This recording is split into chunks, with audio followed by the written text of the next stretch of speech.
You know, we like to think of history as this permanent record, something carved in stone. But what if that's completely wrong? What if the stone itself isn't permanent?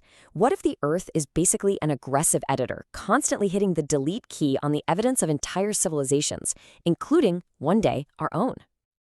It's a question we all kind of wrestle with, right?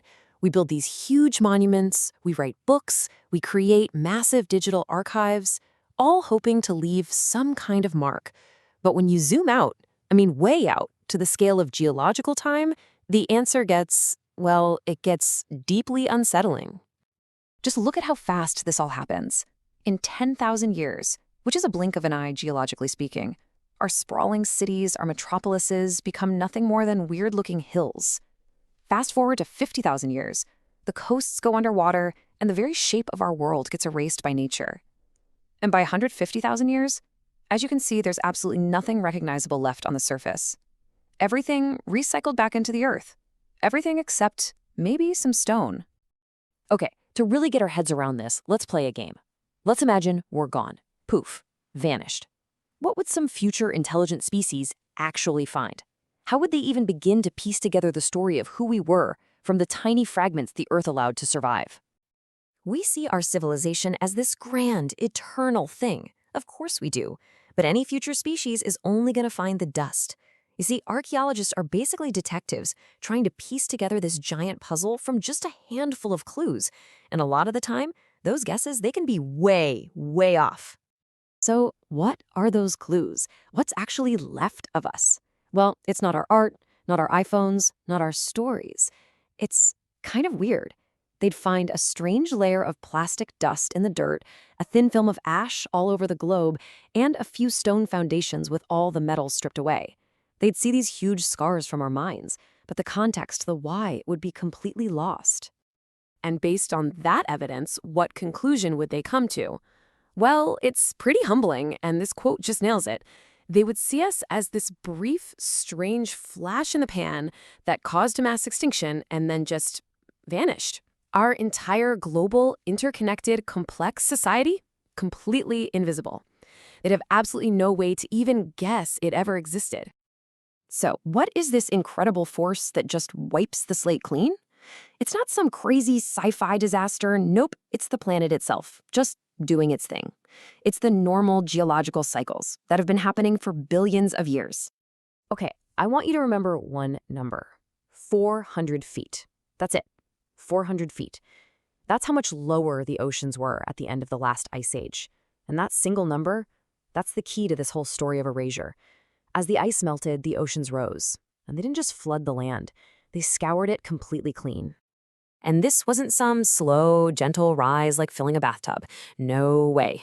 It happened in these crazy, violent bursts that scientists call meltwater pulses. We're talking catastrophic events that could drown entire coastlines in just a few hundred years, not thousands.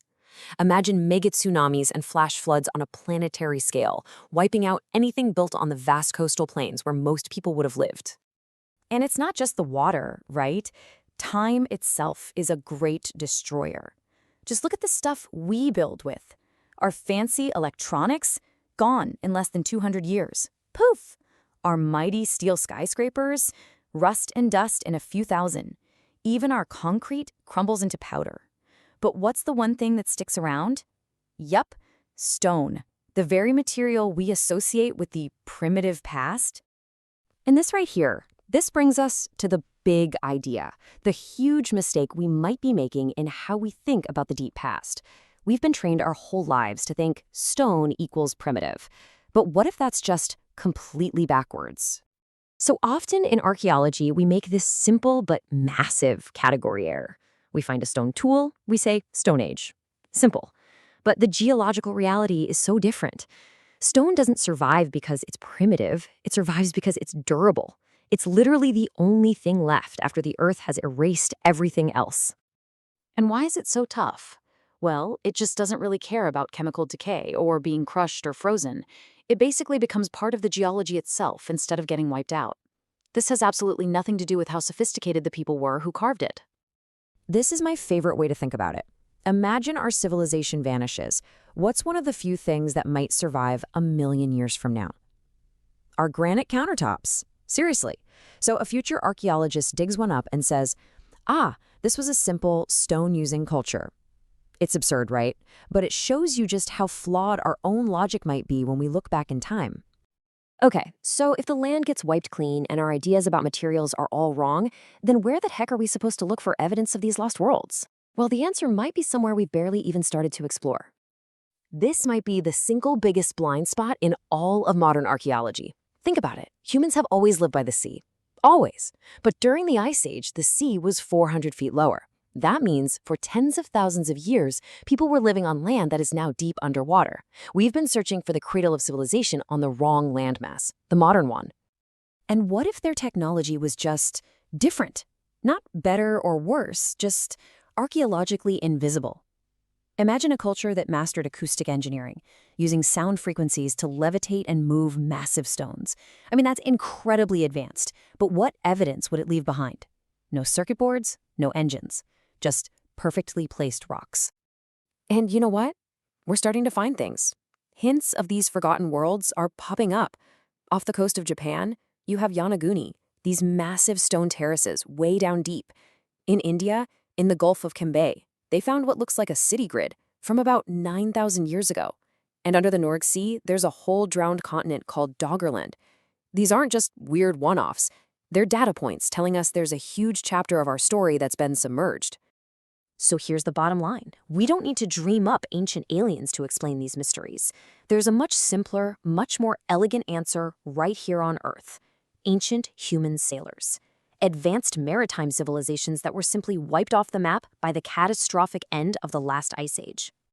All of this forces us to completely rethink the shape of history itself. You know that chart you always see in school, the one that's a straight line from cavemen to astronauts? What if that's totally wrong? What if history isn't a line at all, but a series of cycles, of rise and fall, build and erase? This quote just says it all, doesn't it? The evidence for a much older, more complex human story isn't gone. It's just buried under hundreds of feet of water, waiting for us to correct our search image. This all leads to a new way of thinking, something we could call archaeological humility. It's this simple, powerful idea. We're not studying the past. We can't. We are only studying the tiny, fragmented bits that the Earth decided not to delete. It demands we approach the past with a whole lot more humility. And if you remember one thing from all of this, let it be this. The absence of evidence is not evidence of absence. Just because we haven't found the sprawling ruins of a 50,000-year-old city doesn't mean it never existed. It just means the forces of geology may have done their job perfectly. So, at the end of the day, when you zoom way, way out, almost everything we've built will disappear. Our metals will turn to rust or plastics to sediment, our cities to dust. Only two things have a chance of enduring: the stones we carve and the stories we tell. And that really makes you think, doesn't it? What story will survive us?